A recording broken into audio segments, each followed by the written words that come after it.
এই সুন্দরবন আগের সুন্দরবন নেই এবং সেই জায়গায় যাওয়ার যে পদ্ধতি সেটাও কেউ করে না।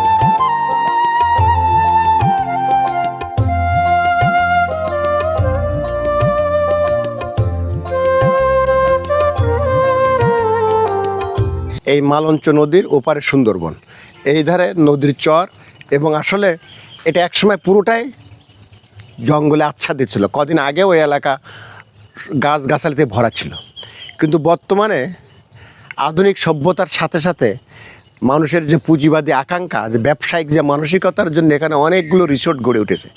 যে রিসোর্টগুলো গড়ে উঠেছে সেই রিসোর্টগুলো আসলে সাধারণ মানুষের জায়গা জমি ছিল। এই রিসোর্ট করার জন্যই টাকার লোভ দেখিয়ে, শক্তি দেখিয়ে তাদেরকে সেই জমির থেকে উৎখাত করা হয়েছে।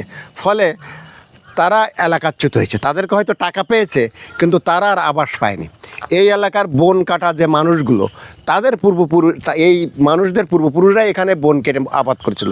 ফলে সুন্দরবন এবং এই এলাকার পরিবেশ ব্যবস্থাপনার সাথে তারা যেভাবে ওতপ্রোতভাবে জড়িত ছিল, আজকের যে এখানে যত ইন্ডাস্ট্রি গড়ে উঠতেছে, বিশেষ করে রিসোর্ট গড়ুক আর কাঁকড়া চাষের প্রকল্প, এটি কোনোটাই পরিবেশ বান্ধব না এবং পরিবেশের জন্য অনুকূল না। সুন্দরবন এখান থেকে 2009 পর্যন্ত বলি, 2000-এর প্রথম পর্যন্ত বলি যে সুন্দরবন ছিল, আইলার পরে এলাকায় ডেভেলপমেন্ট মানে এটা আইসে বেশি উন্নয়ন সংগঠন অন্যরা, তারপরে এলাকার পরিবেশ পাল্টে গেছে পুরোপুরি।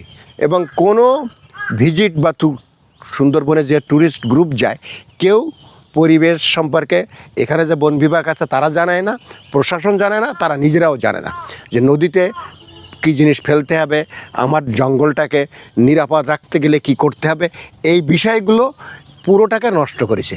এই ঠিক যে জায়গায় দাঁড়ায় রয়েছে, সবচেয়ে ইন্টারেস্টিং ব্যাপার হলো এই জায়গায় থেকে আমাদের এখান থেকে 20 বছর আগে, 30 বছর আগে আমরা যখন ছোট, তখন এখানে প্রচুর পাখি থাকতো এবং সেই পাখির আলায় ছিল এলাকায়, বলা হতো পাখির আলায়। আমরা এখান থেকে 10 কিলোমিটার দূরেও ভোরবেলায় এবং সন্ধ্যায় পাখির শব্দ শোনা যেত। এখন সেই পাখির আলাইটা নেই, সেটা নষ্ট হয়েছে। তাহলে এই পাখি, বন, মাছ, মাটি, এটা একটা মানে ঘনিষ্ঠভাবে যুক্ত ছিল।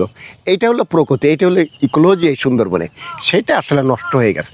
এখন সুন্দরবন যে পদ্ধতি যেভাবে করা হচ্ছে, এটা হলো মানে একদম ফ্রেমের মধ্যে দিয়ে সুন্দরবন তৈরি করা হচ্ছে। এই সুন্দরবন আগের সুন্দরবন নেই এবং সেই জায়গায় যাওয়ার যে পদ্ধতি সেটাও কেউ করে না।